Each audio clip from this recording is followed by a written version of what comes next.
Billy Napier, hot coaching candidate. You know, we had South Carolina open up. We had Auburn open up. You know, Tennessee was looking for a new head coach. But Billy Napier, he has a loaded team.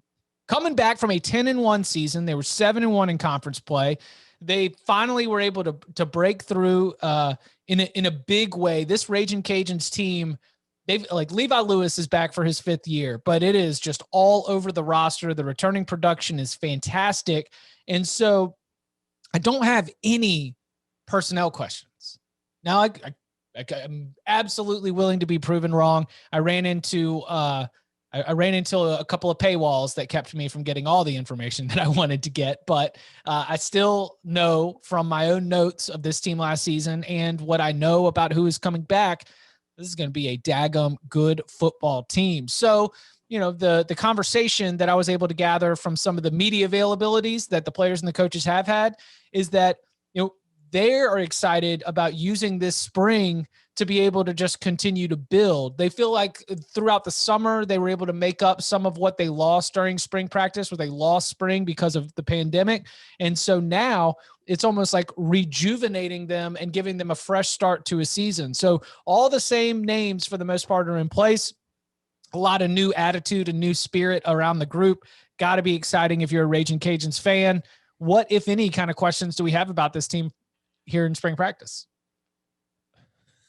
Do they need it? I mean, it's like seriously, they have so many guys back from last year's team that I don't know that there's really any positions that'll truly be up for grabs, but obviously they need it. You could use it. But this is a team that my only real question going in was, you know, it's not even a spring question. It's just about this team in 2021 because Billy Napier's back. Like you said, Chip, he was, you know, I don't know how many quote unquote real true offers he had from Power 5 schools, but he was definitely a candidate of interest at a lot of bigger jobs in Louisiana, and he turned them down. And you have to think it was partially because he knows what he has coming back this year. Maybe he just didn't like the fits of, you know, the people that were offering him the jobs. But this is going to be a really good team in the Sun Belt, and this has to be your favorite in the Sun Belt. And I'm looking at their schedule in 2021, and their very first game of the season is at Texas. Steve Sarkisian's first game at Texas against a very good Louisiana team that has proven is capable of knocking off Big 12 teams just last year. So, like, I don't think it's insane to think that this Cajuns team, with the amount of experience it has, can come back, start the year with a win over Texas, and then if Texas goes on to have a good season, suddenly it's got that kind of resume win where maybe it's in like the real conversation for a New Year's Six spot, which it's always difficult in the Sun Belt because the Sun Belt's just not going to get the kind of, you know, respect from the committee that, you know, that you need to reach that spot. Like we saw last year with Coastal.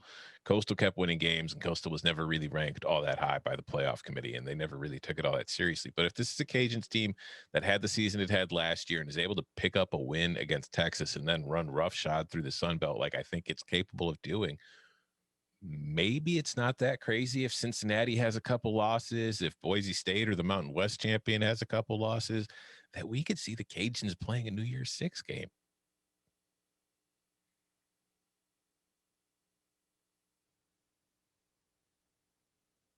And I'm unmuted. Cool. Yeah, there you go. I think it's possible, right? There's some. I thought you went Barton on us. I thought you just internet went away. Oh man. I think it's really possible this team can take another step.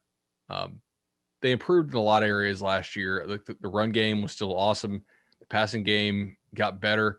I think most impressively, like, they just did not allow big plays through the air, and their entire secondary is back. I think their run defense, which was an area that they dealt with a lot of like injuries and COVID last year along the defensive front. I mean, there were weeks where it was like, well, who the hell are these guys starting for them?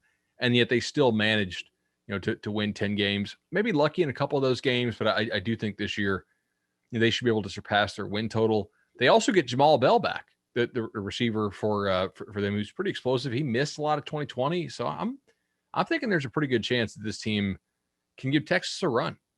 Like, yeah. I mean, like Cajuns plus the points right now. Yeah. And unless they get, you know, too popular, and then I'm going to have to back Sark, I guess. But with Billy Napier, it's interesting to me, you know, what kind of offers did he have? But also, like, did he want those jobs? Billy Napier's a guy that's coaching the SEC at a lot of different stops and at Clemson, and probably has a pretty good understanding of what jobs are sort of dead end type jobs, and what jobs have expectations, and what jobs will let you bring your the staff you want to bring, and which ones won't. Auburn, allegedly, allegedly being forced into allegedly, and they end up with Mike Bobo as their OC. So I'm going to go ahead and allegedly buy that, given that I have questions as to whether Harsin actually wanted him to be their OC. You know what? He might just look like an absolute genius if he waits his way out 2 years in a row into the LSU job. It's right down the road. He's recruited the state well, recruits the Southeast extremely well. Exciting offense, improved defense, a lot of SEC experience, head coaching experience, et cetera, et cetera, et cetera. It could happen. So my understanding is that Napier has the notebook. And I say the notebook not to mean a literal notebook, but like how I want every aspect of this building to be run. Like how I want to divide the power, how I want to divide the assignments, how we want to commit our resources. And I mean, that comes from Saban. And if he cannot have that kind of control, then he's not interested, because he believes that the notebook is the key to success. And he's had very little experience during his short time at Louisiana to suggest that it is not a way to very quickly level up and improve a football program. So even the LSU discussion, if LSU's administration doesn't give him that kind of opportunity, then he might even say no to that one. That's possible. I mean, it's like this. He's a stud. What if he's waiting out Tuscaloosa? Maybe.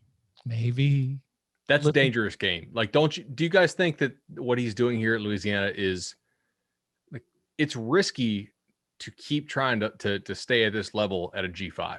Yes. Your variance year to year at a G5 is greater. It just is. Yeah, I think that whether it's LSU or somewhere, I feel like if the Cajuns have the kind of season I'm anticipating them having in 2021, I think that he almost kind of has to make the jump somewhere, because once they lose all that, because I'm sure they're going to lose a ton off the 2021 team, that's where you kind of enter the G5 roulette, where you cycle back. So I don't think if they win the conference again and they're in consideration for a New Year's 6 spot, his star as a G5 coach won't get any higher. I mean, it's already really high. He's already getting interest from SEC jobs. He's from real legit Power 5 gigs.